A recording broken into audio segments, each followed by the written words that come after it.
கர்த்தருடைய பரிசுத்த நாமத்துக்கு ஸ்தோத்திரம். கர்த்தர் இந்த நாளிலே பரலோக ராஜ்யத்தை ஒரு விதைக்கு ஒப்பிட்டு ஊமையாக சொல்லுகிற காரியங்கள் இருக்கிறது.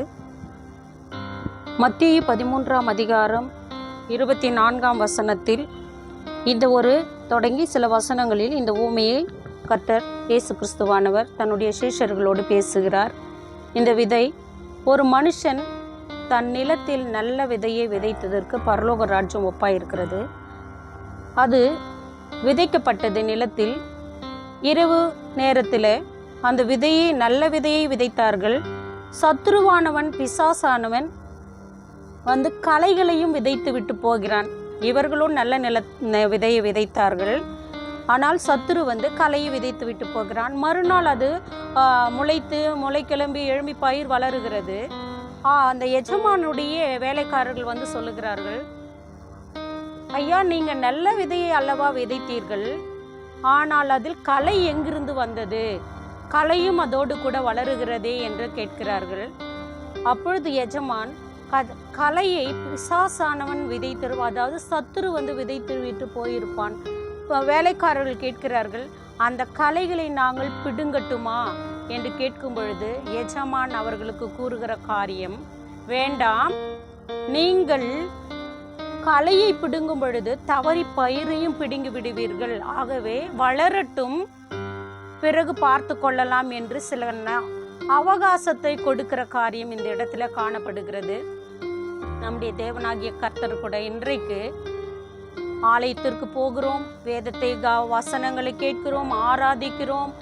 ஆலயத்திற்கு நாம் தவறாமல் போகிறவரும், துதித்து பாடுகிறவர்களும், ஜெபிக்கிறவர்களுமாக காணப்பட்டாலும் சில நேரங்களில் நம்மளுடைய மாம்சமானது சத்துரு விதைக்கிற அந்த களைகளை, அந்த விதைகளை எடுத்துக்கொண்டு களையை போல மாறுகிற, சுபாவத்தில களைகளாய் மாறுகிற காரியங்கள் இருக்கிறபடியினாலே நல்லவைகள் ஒரு 100% ஆண்டவர் எதிர்பார்க்கிற காரியங்களிலே 80% நல்ல காரியங்களும் 20% களைகளை போன்று இருக்கிற கெட்ட சுபாவங்கள் இருக்கும்போது கர்த்தர் நமக்கு சில நேரங்களில் ஒரு அவகாசத்தை கொடுக்கிறார். அறுவடை காலம் என்று ஒன்று இருக்கிற வரைக்கும் கர்த்தர் நமக்கு அந்த அவகாசத்தை கொடுத்து கர்த்தருடைய நாமத்தினாலே அவர் காத்து கொண்டிருக்கிறார். இந்த பிள்ளை இந்த நேரத்தில் மனம் திரும்பும், மனம் மாறும் என்று சொல்லி காரியங்களை நமக்காக அவர் காத்து கொண்டிருக்கிறார். அது போலத்தான் இன்றைக்கு பரலோக ராஜ்யத்தில கூட இந்த காரியங்கள் நமக்காக கூறப்பட்டவைகளாக இருக்கிறது.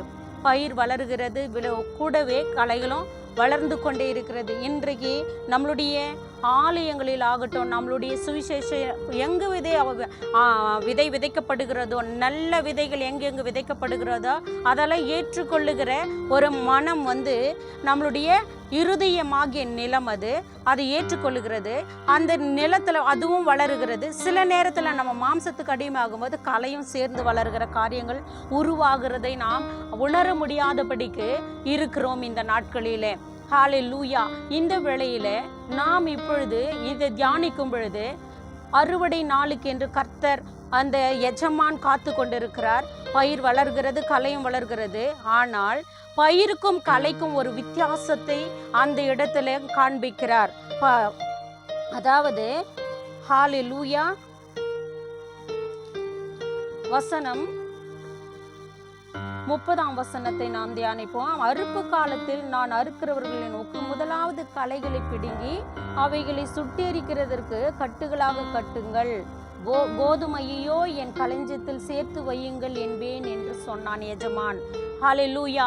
கர்த்தருடைய நாமம் மகிமைப்படும்படியாக இந்த இடத்துல எஜமான் நம்முடைய கர்த்தராகிய இயேசு கிறிஸ்து, ஹல்லேலூயா, களைகளை என்ன பண்ணோம், அறுவடை நாட்கள் வரைக்கும் காத்துக்கொண்டு அறுவடை நாட்கள் வந்து விட்டது. களையை முதலாவது என்ன பண்ணுங்க, ஏன்னா இப்போ கதிர் விட்டாகி விட்டது. அப்போ வித்தியாசம் தெரியும், நல்ல பயிர் எது, களை எது என்பது அறுக்கிறவர்களுக்கு என்ன தெரியும், வித்தியாசம் தெரியும். முதலாவது களைகளை பிடுங்கி கட்டுங்கள். அதை என்ன பண்ணணும், ஹalleluya அழித்து போடும்படியாக நல்ல கதிர்கள் அதை கொண்டு வந்து என் களஞ்சியத்தில் சேருங்கள் என்று எஜமான் தன்னுடைய வேலைக்காரர்களுக்கு கட்டளையிடுகிறார்.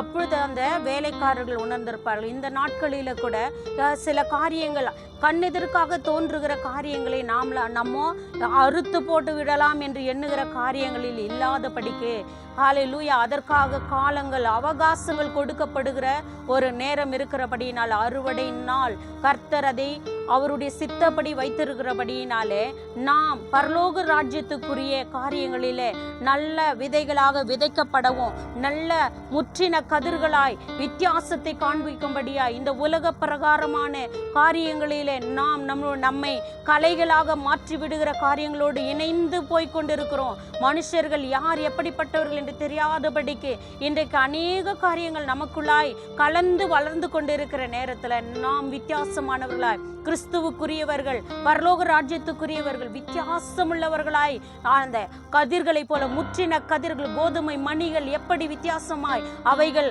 களஞ்சியத்திற்குரியவைகளாய் மாற வேண்டும், அதுபோல கிறிஸ்தவர்கள் ஒவ்வொருவரும் பரிசுத்த ஆவியின் வல்லமையினால் இந்த உலகத்திலே கலைகளுக்கு மத்தியிலே தேவனுக்கு என்று முற்றின கதிர்களாய் பரலோக ராஜ்யத்திலே நாம் ஒரு ஆளாய் இருக்க வேண்டும் என்று சொல்லி நாம் வாஞ்சியுள்ளவர்களாக நாம் ஜீவிக்கும் பொழுது கர்த்தர் நம்மை பிரித்தெடுக்கிறவராய் இருக்கிறார். கலைகளையோ பதறுகளையோ அவர் சுட்டெரிக்கிற அக்னியிலே போடுகிற தேவாதி தேவனாய் இருக்கிறார். விசுவாசம் உள்ளவர்களாய் பரலோக ராஜ்யம் நல்ல விதைக்கு ஒப்பாயிருக்கிறது என்று சொல்லப்பட்ட அந்த 24 வசனத்தின்படி பரலோக ராஜ்யத்திற்குரிய பலனை நாம் இங்கிருந்து கொண்டு செல்கிறவர்களாய் இருக்கும் பொழுது கர்த்தர் நமக்காக வாருங்கள் என் பிதாவினால் ஆசீர்வதிக்கப்பட்டவர்களே என்று நம்மை அழைத்து அவருடைய சமூகத்தில் அவருக்கு சாட்சியாக வைக்க வல்லமை உள்ளவராய் இருக்கிறார். ஹalleluya.